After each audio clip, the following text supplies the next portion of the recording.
بسم اللہ الرحمن الرحیم۔ السلام علیکم۔ حضرت امام علی علیہ السلام فرماتے ہیں، رسول اللہ صلی اللہ علیہ وآلہ وسلم ہمارے گھر تشریف لائے۔ میں اور فاطمہ اکٹھے بیٹھے ہوئے تھے۔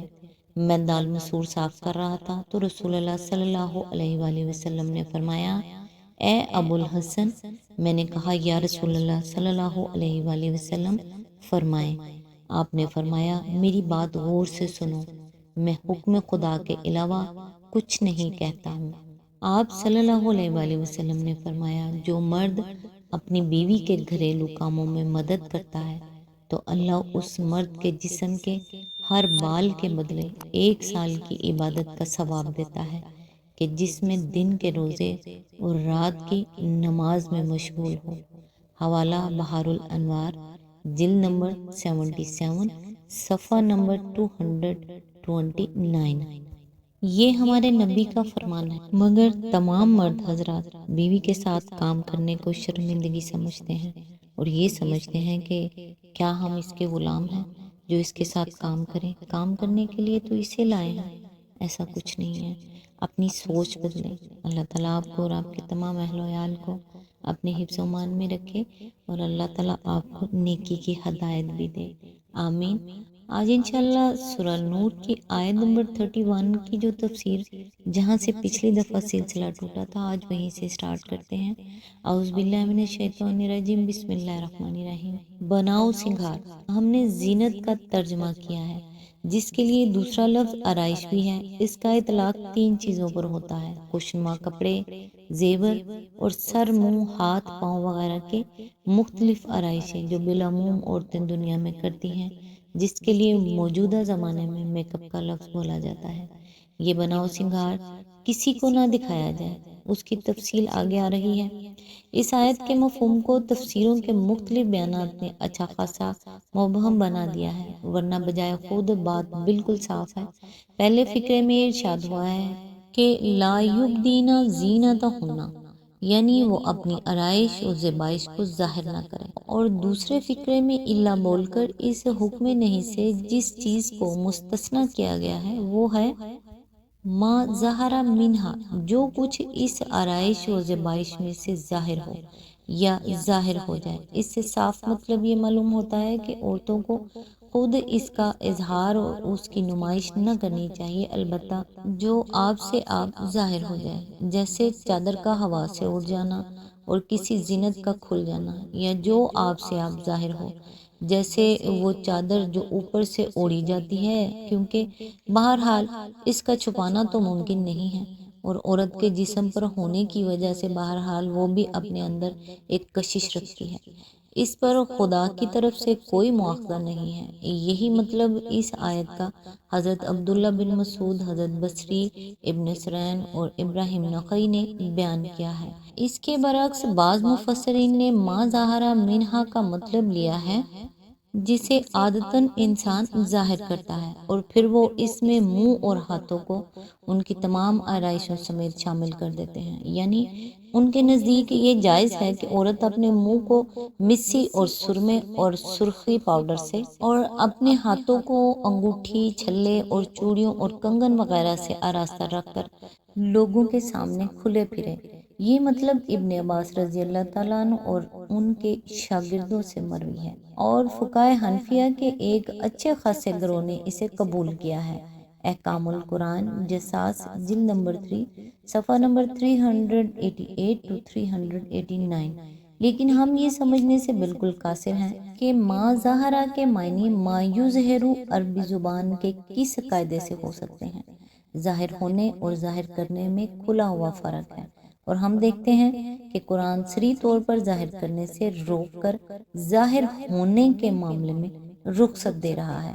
اس رخصت کو ظاہر کرنے کی حد تک وسیع کرنا قرآن کے بھی خلاف ہے اور ان روایات کے بھی خلاف جن سے ثابت ہوتا ہے کہ عہد نبوی میں حکم حجاب آ جانے کے بعد عورتیں کھلے منہ نہیں پھرتی تھیں، اور حکم حجاب میں منہ کا پردہ شامل تھا، اور احرام کے سوا دوسری تمام حالتوں میں نقاب کو عورتوں کے لباس کا ایک جز بنا دیا گیا تھا۔ پھر اس سے بھی زیادہ قابل تعجب بات یہ ہے کہ اس رخصت کے حق میں دلیل کے طور پہ یہ بات پیش کی جاتی ہے کہ منہ اور ہاتھ عورت کے سطر میں داخل نہیں ہیں، حالانکہ سطر اور حجاب میں زمین و آسمان کا فرق ہے۔ سطر تو وہ چیز ہے جسے محرم مردوں کے سامنے کھولنا بھی ناجائز ہے، رہا حجاب تو وہ سطر سے زائد ایک چیز ہے جسے عورتوں اور غیر محرم مردوں کے درمیان حائل کیا گیا ہے، اور یہاں بحث سطر کی نہیں بلکہ احکام حجاب کی ہے۔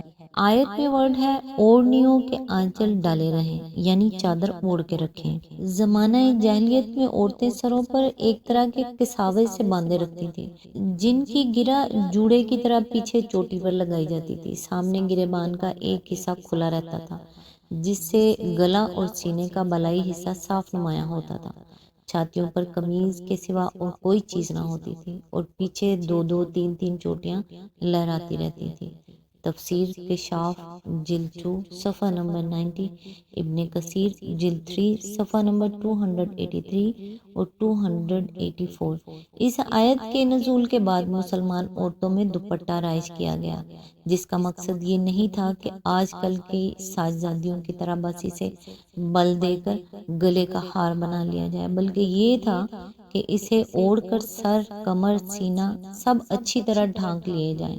اہل ایمان خواتین نے قرآن کا یہ حکم سنتے ہی فوراً جس طرح اس کی تعمیل کی، اس کی تعریف کرتے ہوئے حضرت عائشہ فرماتی ہیں کہ جب سورہ نور نازل ہوئی تو رسول اللہ صلی اللہ علیہ وآلہ وسلم سے ان کو سن کر لوگ اپنے گھروں کی طرف پلٹے، اور جا کر انہوں نے اپنی بیویوں، بیٹیوں، بہنوں کو اس کی آیات سنائی۔ انصار کی عورتوں میں سے کوئی ایسی نہ تھی جو آیت وَلْيَضْرِبْنَ بِخُمُرِهِنَّ عَلَىٰ جُيُوبِهِنَّ کے الفاظ سن کر اپنی جگہ بیٹھی رہ گئی ہو۔ ہر ایک اٹھی اور کسی نے اپنا کمر پٹا کھول کر اور کسی نے چادر اٹھا کر فوراً اس کا دوپٹہ بنایا اور اوڑھ لیا۔ دوسرے روز صبح کی نماز کے وقت جتنی عورتیں مسجد نبوی میں حاضر ہوئیں سب دوپٹے اوڑھے ہوئے تھیں۔ اسی سلسلے کی ایک اور روایت میں حضرت عائشہ مزید تفصیل یہ بتاتی ہیں کہ عورتوں نے باریک کپڑے چھوڑ کر اپنے موٹے موٹے کپڑے چھانٹے اور ان کے دوپٹے بنائے۔ ابن کثیر جلد نمبر 3 صفحہ نمبر 284، ابو داؤد کتاب اللباس۔ یہ بات کہ دوپٹہ باریک کپڑے کا نہ ہونا چاہیے، ان احکام کی مزاج اور مقصد پر غور کرنے سے خود ہی آدمی کی سمجھ میں آ جاتی ہے۔ چنانچہ انصار کی خواتین نے حکم سنتے ہی سمجھ لیا تھا کہ اس کا منشا کس طرح کے کپڑے کا دوپٹہ بنانے سے پورا ہو سکتا ہے، لیکن صاحب شریعت صلی اللہ علیہ وآلہ وسلم نے اس بات کو بھی صرف لوگوں کے فہم پر نہیں چھوڑ دیا بلکہ خود اس کی تصریح فرما دی۔ بہیہ کلبی کہتے ہیں کہ نبی صلی اللہ علیہ وآلہ وسلم کے پاس مصر کی بنی ہوئی باریک ململ یعنی کباتی آئی۔ آپ نے اس میں سے ایک ٹکڑا مجھے دیا اور فرمایا ایک حصہ پھاڑ کر اپنا کرتا بنا لو اور ایک حصہ اپنی بیوی کو دوپٹہ بنانے کے لیے دے دو، مگر ان سے کہہ دینا کہ اس کے نیچے ایک اور کپڑا لگا لیں تاکہ جسم کی ساخت اندر سے نہ جھلکے۔ ابو داؤد کتاب اللباس۔ آیت میں لفظ ہے مگر ان لوگوں کے سامنے، یعنی جس حلقے میں ایک عورت اپنی پوری زینت کے ساتھ آزادی سے رہ سکتی ہے وہ ان لوگوں پر مشتمل ہے۔ اس حلقے سے باہر جو لوگ بھی ہیں، خواہ وہ رشتہ دار ہوں یا اجنبی، بہرحال ایک عورت کے لیے جائز نہیں ہے کہ وہ ان کے سامنے زیب و زینت کے ساتھ آئے۔ وَلَا يُبْدِينَ زِينَتَهُنَّ إِلَّا مَا ظَهَرَ مِنْهَا کے فقرے میں جو حکم دیا گیا تھا اس کا مطلب یہاں کھول دیا گیا ہے کہ اس محدود حلقے سے باہر جو لوگ بھی ہوں ان کے سامنے ایک عورت کو اپنی آرائش قصداً یا بے پرواہی کے ساتھ خود نہیں ظاہر کرنی چاہیے، البتہ جو ان کی کوشش کے باوجود یا ان کے ارادے کے بغیر ظاہر ہو جائے یا جس کا چھپانا ممکن نہ ہو وہ اللہ کے ہاں معاف ہے۔ اصل میں لفظ ابا استعمال ہوا ہے جس کے مفہوم میں صرف باپ ہی نہیں بلکہ دادا، پردادا اور نانا پرنانا بھی شامل ہیں۔ لہٰذا ایک عورت اپنے ددیال اور ننیال اور اپنے شوہر کے ددیال اور ننیال کے ان سب بزرگوں کے سامنے اسی طرح آ سکتی ہے جس طرح اپنے والد اور سسر کے سامنے آ سکتی ہے۔ بیٹوں میں پوتے، پر پوتے اور نواسے، پر نواسے سب شامل ہیں۔ اور اس معاملے میں سگے سوتیلے کا کوئی فرق نہیں ہے۔ اپنے سوتیلے بچوں کی اولاد کے سامنے عورت اسی طرح آزادی کے ساتھ اظہار زینت کر سکتی ہے جس طرح خود اپنی اولاد اور اولاد کی اولاد کے سامنے کر سکتی ہے۔ آج تک کے لیے بس یہیں تک، اس کی تفسیر کافی لمبی ہے، نیکسٹ انشاءاللہ یہیں سے سٹارٹ کریں گے جہاں سے سلسلہ ٹوٹ رہا ہے۔ تب تک کے لیے دعاؤں میں یاد رکھیے گا۔ اللہ حافظ۔